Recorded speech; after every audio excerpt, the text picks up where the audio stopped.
তো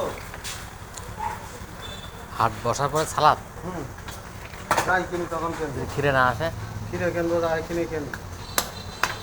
কি তুমি কি ভিডিও করছো?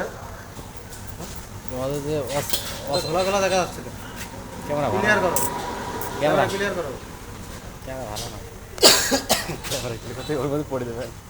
পড়বে কেন? আচ্ছা কইসে ধরে রাখো। এটা কি? কখন হবে? এই তো হইলে বলি।